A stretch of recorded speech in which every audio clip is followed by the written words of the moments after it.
mas vamos fazer aqui mais um vídeo. Dessa vez eu gostaria de falar um pouco sobre por que usar a obra de Monteiro Lobato nas nossas escolas. A importância de resgatar Monteiro Lobato como uma das melhores literaturas infantis do mundo. Né? Então, a primeira coisa eu queria fazer assim, um apanhado sociológico. Né?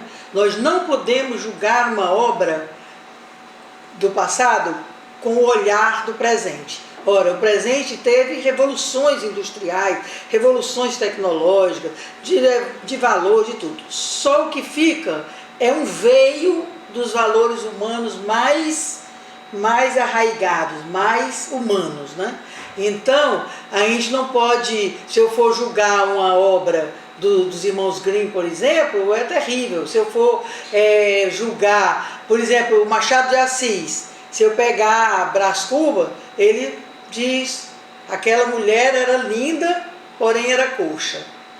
Ela era bonita, mas era coxa. Repete isso várias vezes no texto. Então, eu não posso julgar Machado de Assis pelo que ele escreveu num determinado contexto histórico. Então, todas as obras estão em seus contextos.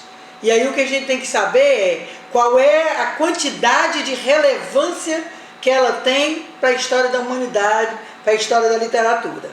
Então, não vamos julgar o passado com os valores dos presentes ou com as palavras de ordem que nós temos hoje no presente. Toda obra está inserida no seu tempo histórico. Mas nós temos que ver que, apesar desse imaginário estar no contexto histórico, ele traz valores como a amizade, cooperação, solidariedade, bondade, aventura, descobertas, invenções. Então é um amplo leque de coisas que diz respeito ao humano e que se preservam através das obras, né? Você não pode pegar, por exemplo, deixar de ler O Crime e Castigo do Dostoiévski, O Espírito de Natal do Charles Dickens, a Romeu e Julieta de Shakespeare, O Alienista de Machado de Assis ou Monteiro Lobato. Então Monteiro Lobato se coloca exatamente no mesmo patamar que os clássicos, os grandes clássicos da humanidade. É preciso também que nós valorizemos os nossos autores, os nossos grandes autores. Né? A obra de Monteiro Lobato é vasta, as traduções, o trabalho dele é assim magnífico frente ao que nós temos até na atualidade. Né? Nós temos bons autores infantis, mas são histórias pequenas, muito pequenas, se você compara a fabulosa obra de Monteiro Lobato, que vai desde as aventuras até a apresentação de todo o universo do imaginário infantil, vai até questões do mundo, a história do mundo, a geografia, a mitologia. Ele traz assim uma coisa riquíssima para nossas crianças, né? Do ponto de vista epistemológico, também nós temos que considerar isso. Só se aprende aquilo para que se tem esquema. Piaget dizia, um coelho comendo repolho não vira um repolho. É o repolho que vira o coelho. Então eu assimilo aquilo para o qual eu tenho esquema. O Lauro dava sempre um exemplo muito bom, que ele dizia que um menino de 7, 8 anos vai assistir um filme de cowboy e quando o mocinho vai beijar a mocinha, ele acha aquilo uma perda de tempo. Ele acha até aquilo nojento. Mas se ele tiver 14 anos, ele acha que o cowboy dá tiro demais e devia dar mais beijos. Então você vai assimilando conforme as suas experiências. Ninguém aprende nada inteiramente novo. Tudo nós precisamos ter um esquema. Então eu só organizo os meus esquemas quando eu estou... Por exemplo, nós vamos assistir filmes, lemos livros, assistimos YouTube, cinema, áudios e tudo, e só percebemos uma parte. Não pense que você pegou todos os aspectos do que você assistiu ou leu. Tanto é que se você começa a discutir com as pessoas sobre aquele filme que você viu, você começa a perceber várias nuances que você não tinha percebido, que você não tinha captado, porque você não tinha esquema. O esquema é construído a partir da discussão. Quando você começa a discutir, aí você começa a formular esquemas para adquirir. Às vezes até você tem vontade de ver novamente o filme ou ler novamente o livro, né? Então, a gente vai aprendendo, a gente olha o global. E no inglês é muito interessante porque você tem você vai fazer uma leitura em inglês. Se você for procurar todas as palavras que você não entende no dicionário, você nunca termina um livro. Por sinal, nem em português, nem na sua língua, né? O que eles chamam lá de general meaning. Quer dizer, você apreende a obra pelo sentido geral.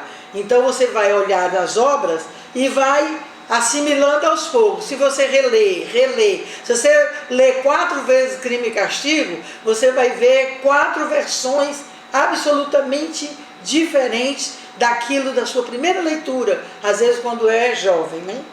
Então, não existe esse negócio de subliminar, não tem nada subliminar, tá? Se você está lendo, por exemplo, Monteiro Lobato e a tia Anastácia é chamada de negra, a criança não percebe se ela não tiver uma vivência racista. Então você tem que ser racista, ou sua família ser racista, ter atitudes racistas perante a vida, para que seu filho assimile aquilo.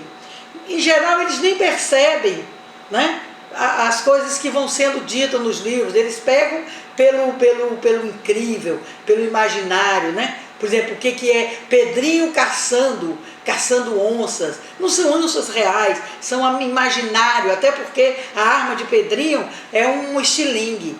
Nunca uma coisa foi tão linda como dar a um menino um estilingue e às crianças uma boneca de pano. E um sabugo de milho, que nada mais é do que a sucata hoje em dia, para fazer daquilo um universo de imaginários, de pensamentos, de aventuras que a criança vive, e ela só vive se ela tiver esquemas.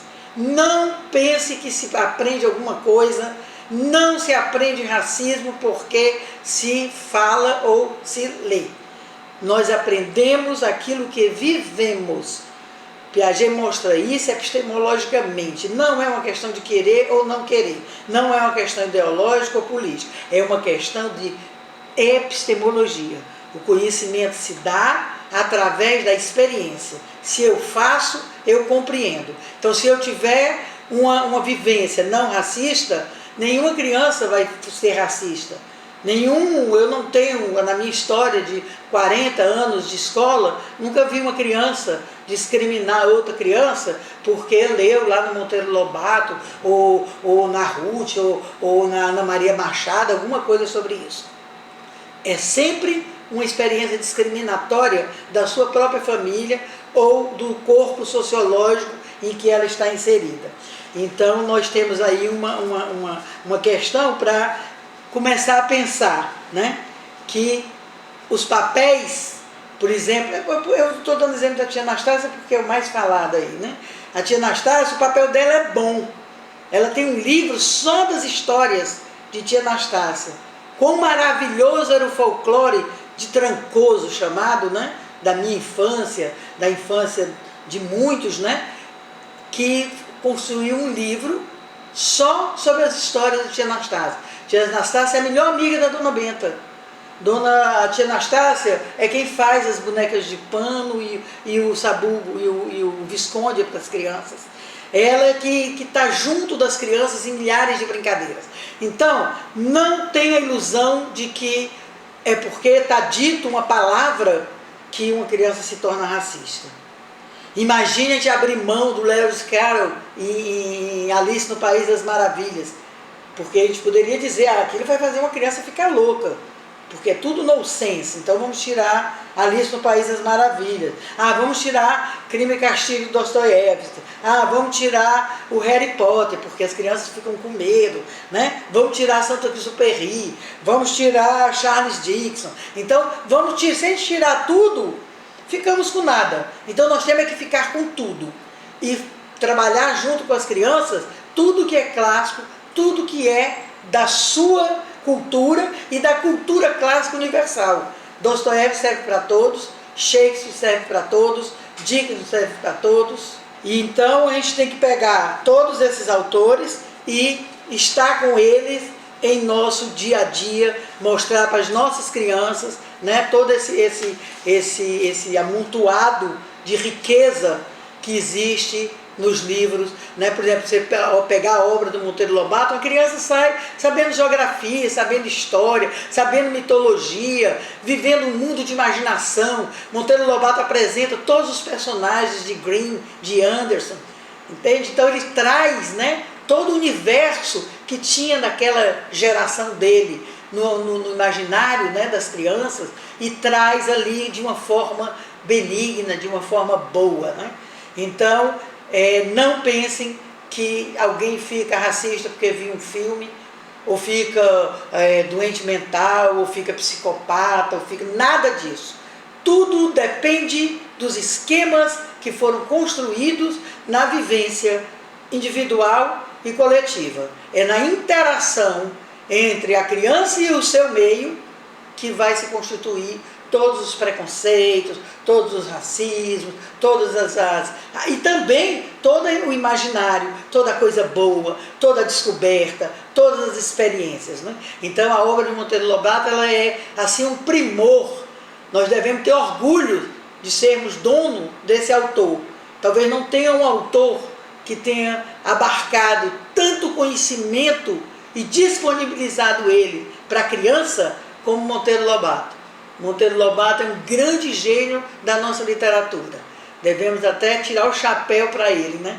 E ver que temos que ler Monteiro Lobato, temos que ler Machado de Assis, temos que ler tudo e fazer a seleção conforme as nossas vivências e as experiências que vocês podem dar para as crianças. Era isso que eu queria dizer, eu espero que tenha esclarecido e que vocês espalhem todo o bem que é a obra de Monteiro Lobato para as nossas crianças. Muito obrigada.